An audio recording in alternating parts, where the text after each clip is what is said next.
Well, do we know of any comparable examples where stupid ideas have been known to spread like an epidemic? Why, yes. By God, religious beliefs are irrational. Religious beliefs are dumb, and dumb are super dumb. Dumb, dumb, dumb. Religion drives otherwise sensible people into celibate monasteries or crashing into New York skyscrapers. Religion motivates people to whip their own backs, to set fire to themselves or their daughters, to denounce their own grandmothers as witches, or in less extreme cases, simply to stand or kneel week after week through ceremonies of stupefying boredom. If people can be infected with such self harming stupidity, infecting them with super niceness should be child's play. So this is Richard Dawkins, Atheist for Jesus. He's kind of saying, you know what? I like that Jesus is nice. And we should keep on being nice to each other, even if we don't believe in Christianity. Now, here's some more. The book of Mark, chapter 9, 32. But they understood not that saying and were afraid to ask him. And he came to Capernaum. And being in the house, he asked them, was it that ye disputed amongst yourselves by the way? But they held their peace, for by the way they had disputed among themselves who should be the greatest. And he sat down and called the 12, and saith unto them, if any man desire to be the first, the same shall be last of all and servant of all. So basically, any person that wants to take the thing first, which is the opposite of Ricky Bobby. If you're not first, you're last. But Jesus is saying, if you're first, then you will be last. Only the first are last, and they're the last of all. They're the last and underneath everybody. You were the first, well, then you got to be the servant of everybody. You were the first, then you have to be everybody's slave. You need to eat first, right? Okay, now get in the kitchen and cook all the food. And then once everybody else is eaten, then you're allowed to eat. That's what Jesus is saying. You want to eat first before everybody else?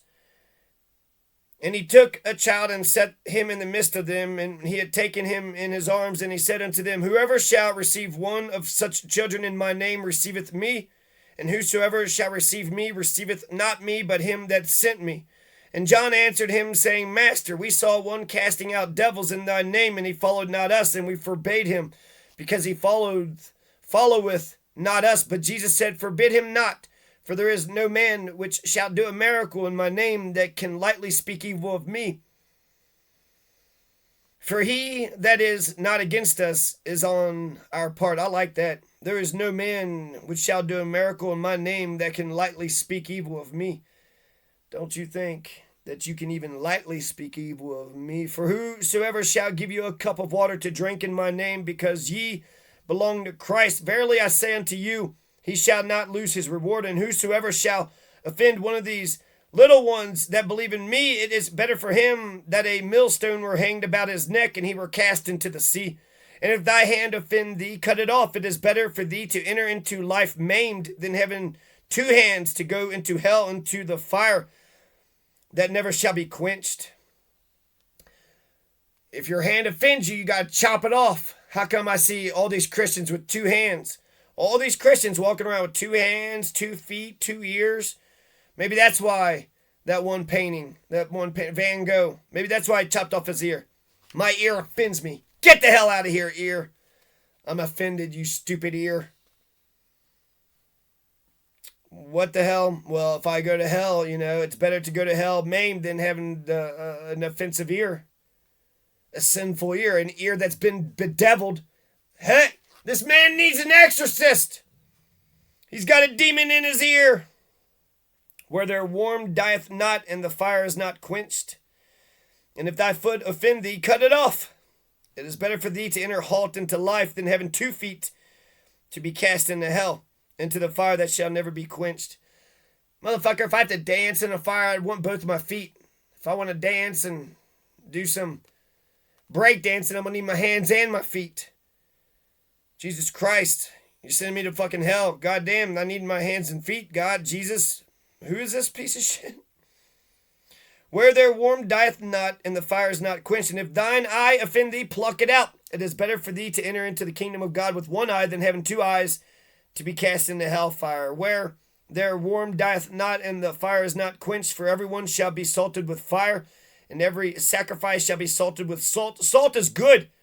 But if the salt has lost its saltiness, wherewith will ye season it? Have salt in yourselves and have peace one with another.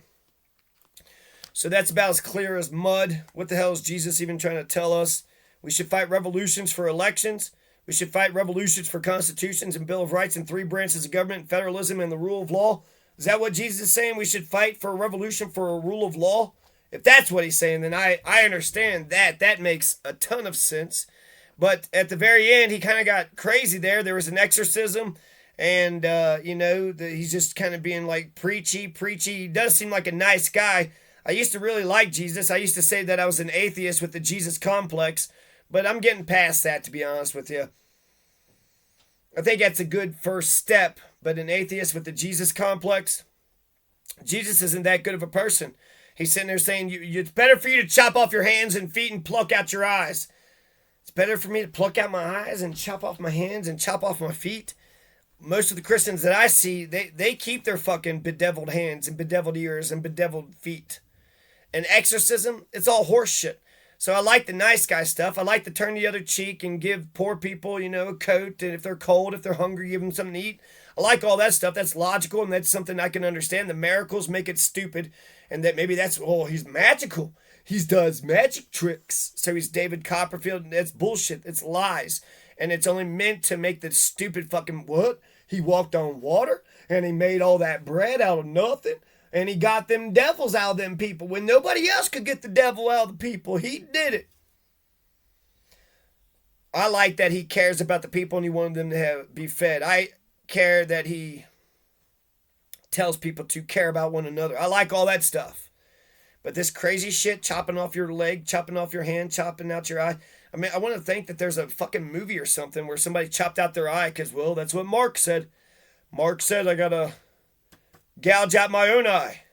So Jesus is like, hey, they say eye for an eye, but really you should just take out your own eye for no reason whatsoever. What's wrong with this eye? Sometimes my eye will just start like shaking, like the underneath of it is like what am I saying? Like a spasm, like a muscle spasm. And so sometimes I'll have to just kind of grin and bear it after 5 seconds. It just kind of spasms. I don't think it's bedeviled, and I've never once thought seriously about, distance, direction, hunger, thirst, fatigue, rotation, vibrations, time of the Golgi tendon, kinesthesia, itch, dizzy, dream, smell, taste, hearing, lanceolate, vestibular, proprioception, fingertip touch, oxygen intake, texture, grip strength, electromagnetism, air pressure, organ stretch, eyesight, coldness and pain. And coldness and pain. And coldness and pain. I'm no mimetic engineer. I've little idea how to increase the numbers of the super nice and spread their memes through the meme pool. The best I can offer is what I hope may be a catchy slogan. Atheist for Jesus. So that's Richard Dawkins' contribution to the... Oh, you come up with a t-shirt idea? Huh? You came up with a t-shirt idea.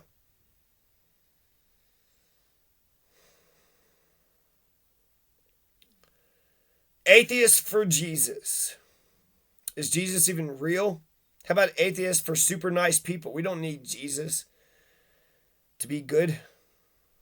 There is no strong reason to choose Jesus as an icon rather than some other role model from the ranks of the super nice, such as Mahatma Gandhi, not the odiously self-righteous Mother Teresa. Heavens no, I think we owe Jesus the honor of separating his genuinely original radical ethics from the supernatural nonsense which he inevitably espoused as the man of his time, and perhaps the oxymoronic impact of Atheist for Jesus might be just what is needed to kickstart the meme of super niceness in a post-Christian society. If we play our cards right, could we lead society away from the nether regions of its Darwinian origins into kinder and more compassionate uplands of the post-singularity enlightenment? I think a reborn Jesus would wear the t-shirt. It has become a commonplace belief that were he to return today, he would be appalled at what is being done in his name by Christians ranging from the Catholic Church to the fundamentalist religious right, less obviously but still plausibly. In the light of modern scientific knowledge, I think he would see through supernaturalist obscurantism, but of course modesty would compel him to turn his t-shirt around. Jesus for atheist. The only laws of matter are those which our minds must fabricate, and the only laws of mind are fabricated for it by matter. James Clerk Maxwell. I like that, James Clerk Maxwell.